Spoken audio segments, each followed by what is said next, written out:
मैं सर्वशक्तिमान पिता परमेश्वर और आप लोगों के सामने स्वीकार करता हूँ कि मैंने वचन से और अपना कर्तव्य पूरा न करने से बार बार पाप किया है।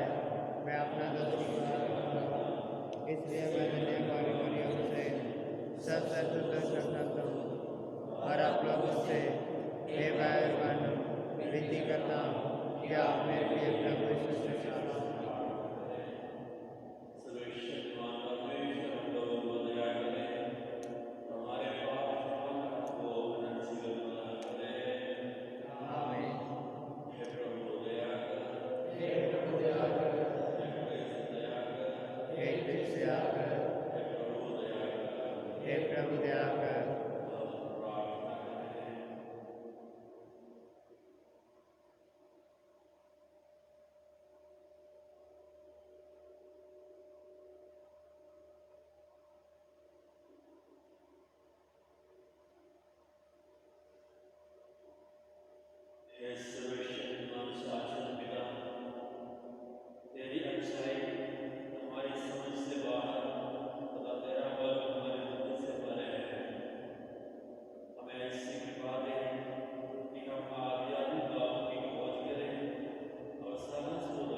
पहला पाठ गलातियों के नाम संत पौलुस का पत्र, अध्याय 3, वचन संख्याएं 7 से 14। पाठ का मूल सारांश है, जो विश्वास पर निर्भर करते हैं वे विश्वास करने वाले इब्राहिम के साथ आशीर्वाद प्राप्त करते हैं। आप लोग यह निश्चय रूप से जान लें कि जो लोग विश्वास करते हैं वे ही इब्राहिम के संतान हैं। धर्म ग्रंथ पहले से यह जानता है कि ईश्वर विश्वास द्वारा गैर यहूदियों को पापपूर्ण करेगा, इसलिए उसने पहले से इब्राहिम को यह सुसमाचार सुनाया कि तुम्हारे द्वारा पृथ्वी भर के राष्ट्रों का आशीर्वाद प्राप्त करेगा। इसलिए जो विश्वास पर निर्भर करते हैं वे विश्वास करने वाले इब्राहिम के साथ आशीर्वाद प्राप्त करते हैं। परंतु जो अहिंसा के कर्मकांड पर निर्भर करते हैं वे शाप के अधीन हैं, क्योंकि लिखा है, जो व्यक्ति अहिंसा के ग्रंथ में लिखी हुई सही बातों का पालन नहीं करता वह शापित है। यह स्पष्ट है कि कोई भी संहिता के कारण ईश्वर की सृष्टि में धार्मिक नहीं है, क्योंकि लिखी है, धार्मिक मनुष्य अपने विश्वास के द्वारा जीवन प्राप्त करेगा, और संहिता का विश्वास कोई संबंध नहीं है, क्योंकि उसमें लिखा है, जो इन बातों का पालन करेगा उसे उन्हीं के द्वारा जीवन प्राप्त होगा। मसीह हमारे लिए शापित बन गए और इस तरह उन्होंने हमको संहिता के अभिशाप से मुक्त किया, क्योंकि लिखा है, जो कोई काठ पर लटकाया जाता है वह शापित है। यह इसलिए हुआ कि यीशु मसीह के द्वारा इब्राहिम का आशीर्वाद गैर-यहूदियों को प्राप्त हुआ और हमें विश्वास द्वारा वह आत्मा मिले जिनकी प्रतिज्ञा की गई थी। यह प्रभु की वाणी है। प्रभु आप लोगों के साथ हो और आपके साथ भी। संत लूकस के अनुसार पवित्र सुसमाचार। प्रभु पीछे। अध्याय 11 पद संख्याएं 15 से 26। जब यीशु ने एक अपदूत निकाला था तो लोगों में से कुछ ने कहा, यह अपदूतों के नायक बेलजेबुल की सहायता से अपदूतों को निकालता है। कुछ लोग यीशु की परीक्षा लेने के लिए उनसे स्वर्ग की ओर का कोई चिन्ह मांगने लगे। उनके विचार जानकर यीशु ने उनसे कहा, जिस राज्य में फूट पड़ जाती है वह उजड़ जाता है और घर के घर ढह जाते हैं। यदि शैतान अपने ही विरुद्ध विद्रोह करने लगे तो उसका राज्य कैसे टिका रहेगा? तुम कहते हो कि मैं बेलजेबुल की सहायता से अपदूतों को निकालता हूँ। यदि मैं बेलजेबुल की सहायता से अपदूतों को निकालता हूँ तो तुम्हारे बेटे किसकी सहायता से उन्हें निकालते हैं? इसलिए वे तुम लोगों का न्याय करेंगे। परंतु यदि मैं ईश्वर के सामर्थ्य से अपदूतों को निकालता हूँ तो निसंदेह ईश्वर का राज्य तुम्हारे बीच आ गया है। यदि कोई बलवान मनुष्य हथियार बांधकर अपने घर की रखवाली करता हो तो उसकी धन संपत्ति सुरक्षित रहती है। पर यदि कोई उससे भी बलवान उस पर टूट पड़े और उसे हरा दे तो जिन हथियारों पर आप उसका भरोसा था वह उन्हें उससे छीन लेता है और उसका माल लूटकर बांट लेता है। जो मेरे साथ नहीं है वह मेरा विरोधी है और जो मेरे साथ नहीं बटोरता वह बिखेरता है। जब अशुद्ध आत्मा किसी मनुष्य से निकलता है तो वह विश्राम की खोज में निर्जन स्थानों में भटकता फिरता है। विश्राम ना मिलने पर वह कहता है, जहाँ से निकला हूँ अपने उसी घर को वापस जाऊँगा। लौटकर वह उस घर को झाड़ा बुहारा और सजाया हुआ पाता है। तब वह जाकर अपने से भी बुरे 7 अपदूतों को ले आता है और वे उस घर में घुसकर वहीं बस जाते हैं। और उस मनुष्य की यह पिछली दशा पहली से भी बुरी हो जाती है।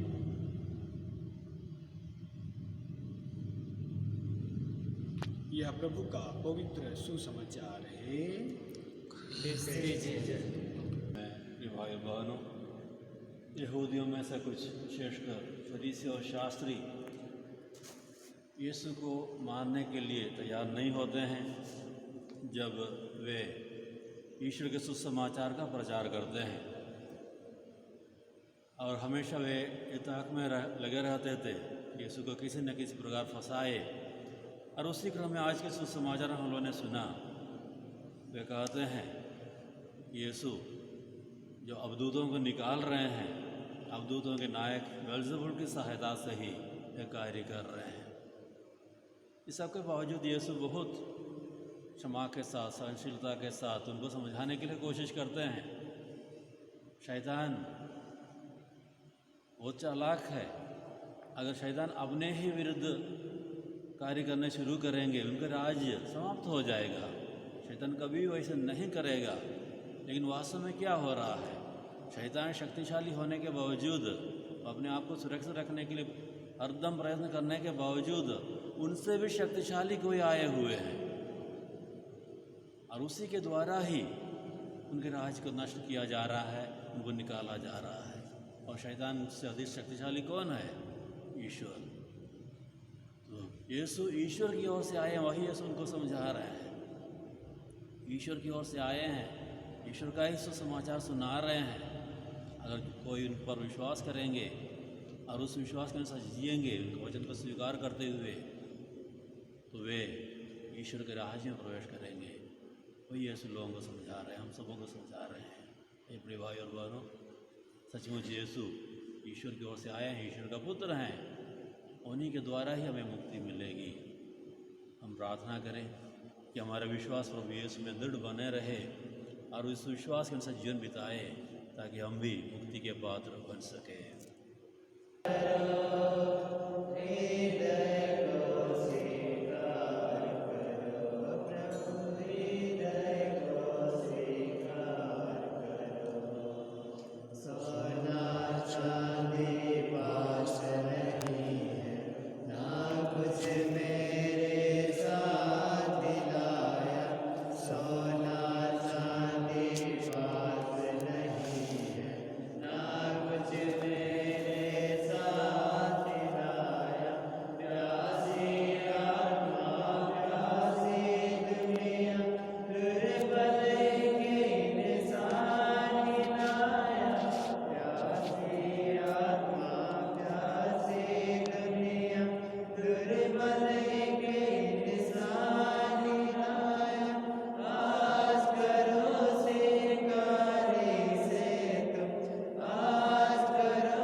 आपके साथ भी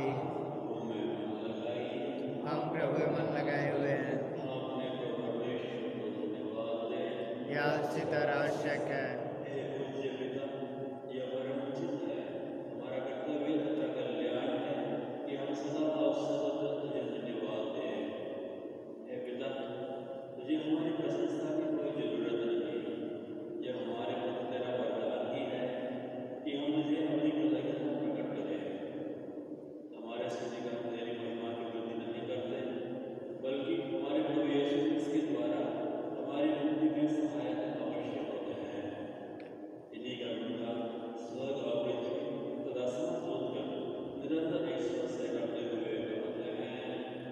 पवित्र पवित्र पवित्र प्रभु ईश्वर मंडल के परमेश्वर, स्वर्ग और पृथ्वी तेरी महिमा से परिपूर्ण है।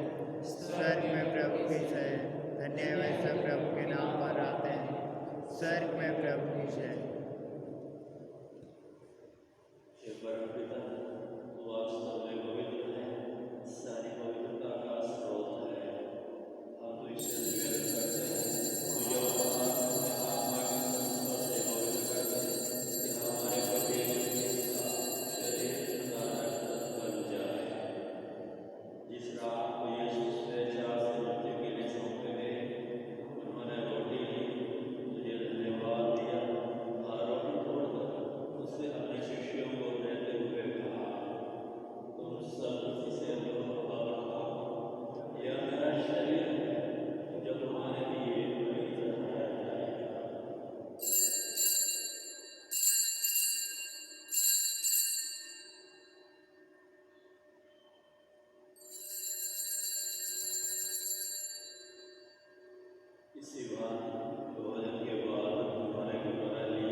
क्रिस्त मर गए, क्रिस्त जी उठे, क्रिस्त महिमा के साथ फिर आए।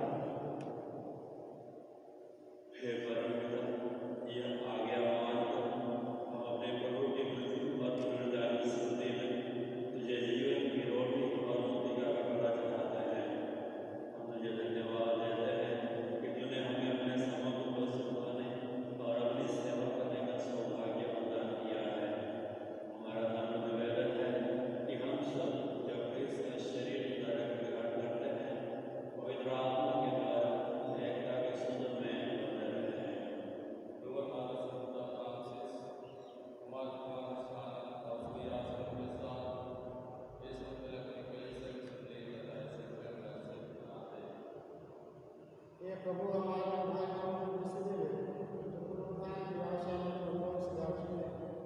उन्हें और सभी मृतकों को अपने पुनर्दर्शन का सौभाग्य प्रदान करो।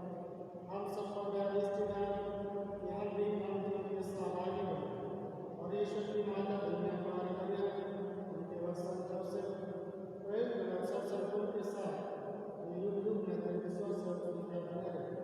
तेरा स्तुति गान कर सके तेरे प्रति क्रिस्त के द्वारा।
ईश्वर की महिमा जो संसार के पाप को लेता है हम पर दया कर। हे ईश्वर की महिमा जो संसार के पाप को लेता है हमें शांति प्रदान कर।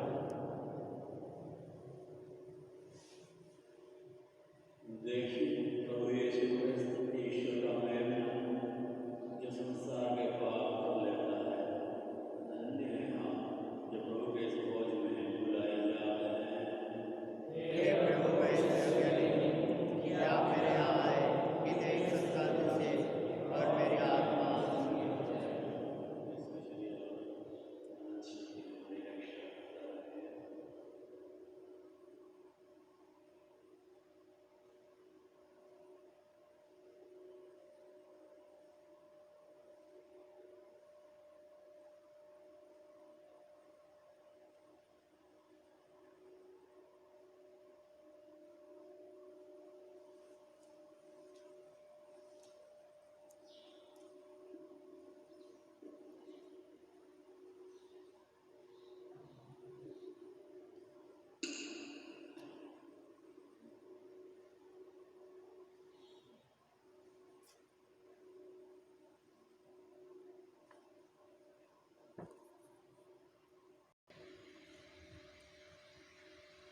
हम प्रार्थना करें।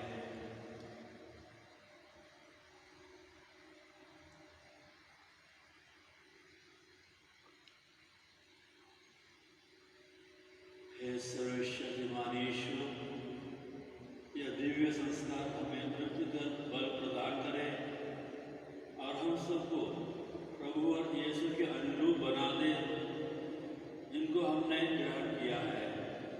हम ये प्रार्थना करते हैं हमारे प्रभु क्रिस्त के द्वारा। प्रभु आप लोगों के साथ हो और आपके साथ भी। सर्वशक्तिमान परमेश्वर पिता और पुत्र और पवित्र आत्मा आप सबों को आशीर्वाद प्रदान करें। आमीन। हम लोग विदा इसके साक्षी बने। ईश्वर को धन्यवाद।